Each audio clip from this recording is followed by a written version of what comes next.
Sud Radio, les vraies voix qui font bouger la France, 19h-20h, les vraies voix de l'emploi. Jérôme Laverny. On est les oubliés, la campagne, les paumés, les trop loin de Gauvin Paris. Cers, retour des vraies voix de l'emploi. Nous sommes toujours en compagnie, comme tous les mardis soirs de 19h à 20h, de Jérôme Laverny.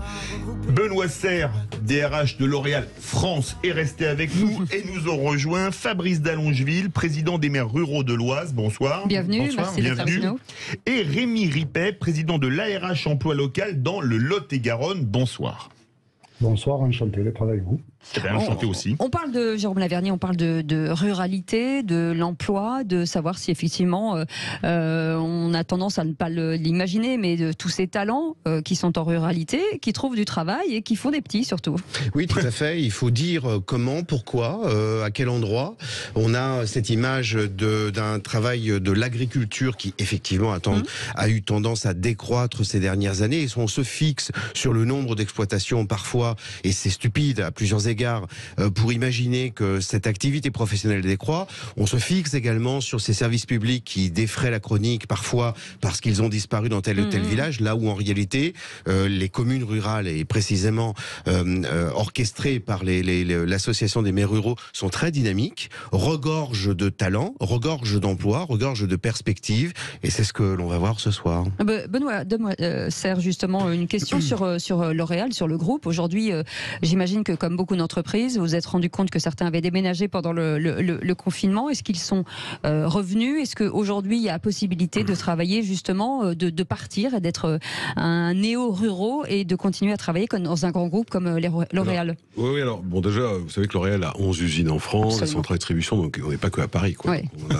On est quand même un peu présent dans beaucoup de villes, ou de petites villes, et c'est très bien, parce qu'à la fois on crée des emplois, et puis on fait vivre, et donc on est un acteur important des zones rurales ou pas rurales, je ne sais pas très bien, mais en tout cas, pas uniquement des grandes villes. Ça, c'est un premier point. On n'a pas constaté énormément de mouvements de cette nature. Alors d'abord, parce que on a un accord de télétravail qui prévoit jusqu'à 2 jours. Puis la deuxième chose, pour être honnête, mes collègues DRH constatent la même chose. Quand quelqu'un, finalement, s'installe plus loin, il vous impose un peu ces jours de télétravail, vous avez un vrai risque de voir apparaître une espèce de multirythme individuel dans chaque entreprise. Or, une entreprise, c'est d'abord un fonctionnement collectif. Donc, on a eu quelques cas, mais pas considérablement. Il faut reconnaître qu'on ne les a pas forcément plus favorisés que cela. Fabrice Dallongeville, vous êtes président des maires ruraux de l'Oise. L'Oise, c'est la 3e couronne pour atteindre l'Île-de-France. Et c'est pas non plus très loin aujourd'hui des Hauts-de-France, pardon, ça a changé de nom. Il y a vraiment une césure de l'emploi entre les zones urbaines, comme, je sais pas, Compiègne, Beauvais, etc., et les zones plus rurales de l'Oise. Oui, il y a une différence, parce que le premier bassin émetteur reste l'Île-de-France. Oui. En fait, il faut couper le département de l'Oise en deux, de Beauvais jusque de l'autre côté, Crépy-en-Valois. Vous le coupez pour le sud, il y a une zone d'influence, d'ailleurs, qu'on retrouve dans l'INSEE, zone d'influence de Paris et du pôle de Roissy. Et sur la partie nord du département, c'est beaucoup plus rural. Et donc là, le rapport à l'emploi n'est pas du tout le même. Vous avez beaucoup plus de pendulaires, mais ça, c'est le phénomène métropolitain à peu près partout en France. À 1 heure et demie, dès qu'il y a un peu de transport, dès que le train est à peu près à l'heure, qu'il y a des infrastructures routières, et que sur place, on a la capacité pour les familles d'accueillir les enfants au périscolaire, parce qu'il faut partir tôt le matin, il faut rentrer tard le soir. Donc l'école, bon, je ne vais pas vous parler de la couverture médicale, peut-être qu'on y reviendra après, mais donc en termes d'emploi, parce qu'il manque 6000 médecins quand même dans les territoires ruraux, donc en termes d'emploi, c'est quand même quelque chose. Mais au-delà de ça, oui, vraiment, on peut noter une différence. Après, vous avez et pour reprendre un peu ce qui a été dit précédemment, nous non plus, on n'a pas constaté un grand exode urbain, faut pas croire. Par contre, il y a un effet de moisson, il y a des gens qui avaient envie de partir et qui ont pris la décision de le faire. Et qui, ce que dit Jean Viard, il parle lui de villes secondaires, non plus de résidences secondaires, mais de villes secondaires, et ça on l'observe, nous, un peu partout en France, dans des territoires pas trop éloignés des métropoles et des lieux de travail, quoi. Et c'est ça qui est intéressant à observer. En revanche, 2 petits coups de gueule.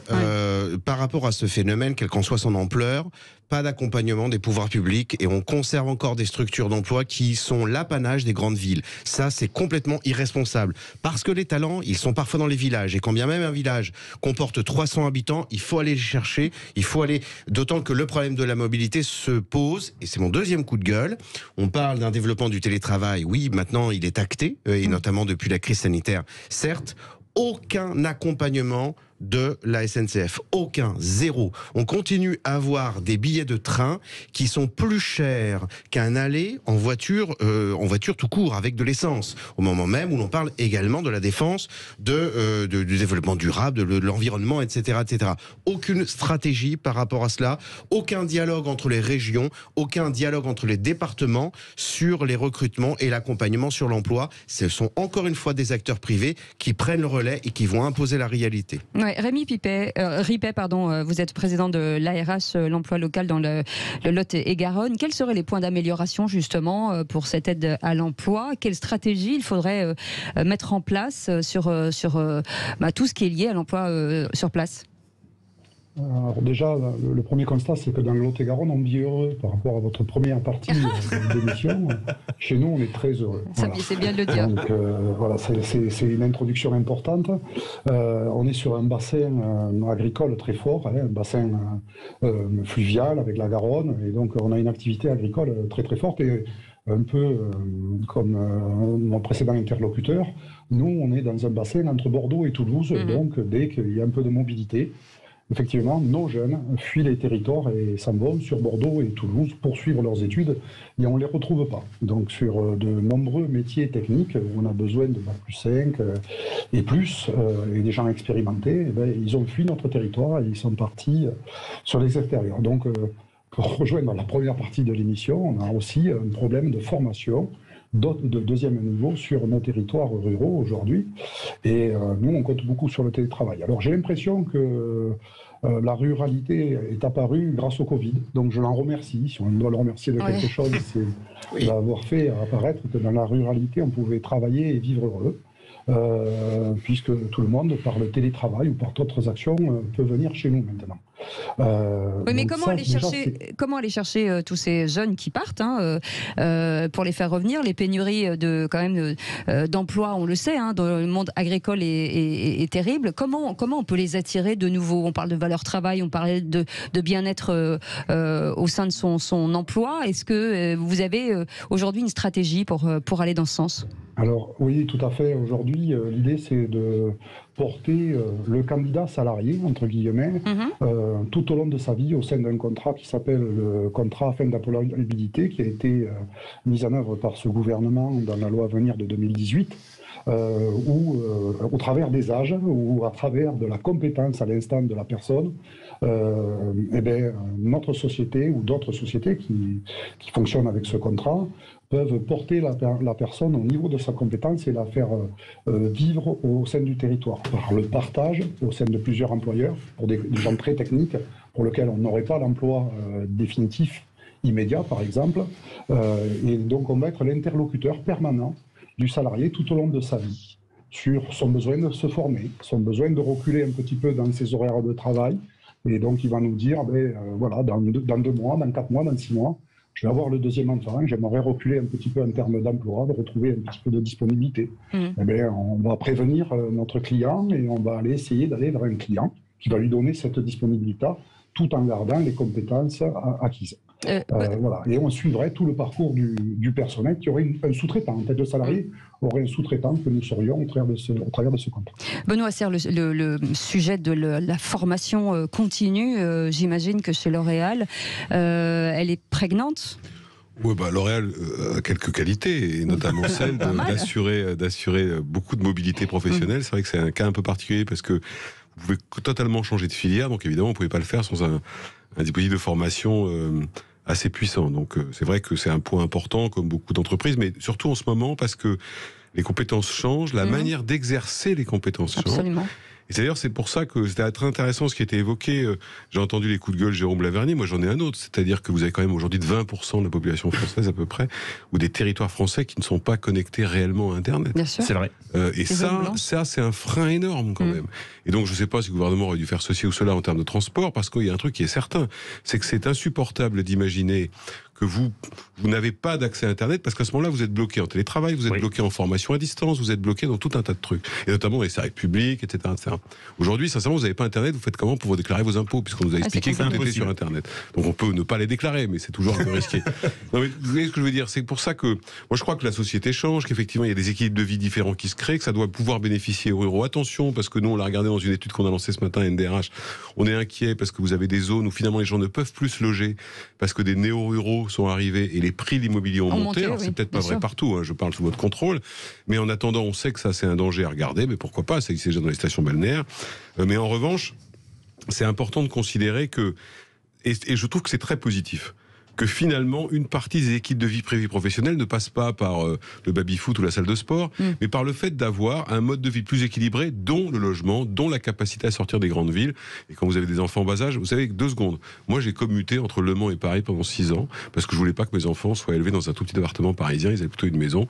Ben, je regrette pas, alors je prenais le TGV tous les matins, tous les soirs, et Jérôme a raison, déjà à l'époque, ça me coûtait une fortune. Oui, c'est vrai. Merci beaucoup, Benoît Serre, d'avoir été avec nous. Le bonheur est dans le pré. Absolument. Voilà, exactement. Du groupe L'Oréal France, merci d'avoir été avec nous. Dans un instant, on revient, on reste ensemble jusqu'à 20h avec justement cette ruralité. Et Jérôme Laverny, et avec tous ces talents qui méritent qu'on parle d'eux. Ces talents, ces emplois, certains départements regorgent d'emplois au point d'avoir un taux de chômage très très bas. Ah voilà, et on en parle. À tout de suite, restez avec nous jusqu'à 20h. Merci de votre fidélité. Les vraies voix de l'emploi jusqu'à un peu avant 20h, et nos invités ce soir, Fabrice Dallongeville, président des maires ruraux de l'Oise, Rémi Ripet, président d'ARH Emploi Local dans le Lot-et-Garonne, et un nouvel arrivant, toujours dans le Lot-et-Garonne, Sylvain Pinault, directeur d'un agropole à Agen, Jérôme. Oui, tout à fait. Rémi Ripet, grand ambassadeur du Lot-et-Garonne, et grand ambassadeur non pas tant seulement pour la vie heureuse, on en parlait dans la première partie de l'émission, mais aussi pour l'activité professionnelle. Question à tous, y a-t-il de l'emploi dans vos différentes zones rurales? N'y a-t-il que de l'emploi agricole? Quels sont les secteurs concernés? Est-ce que vous manquez de candidats? Voilà.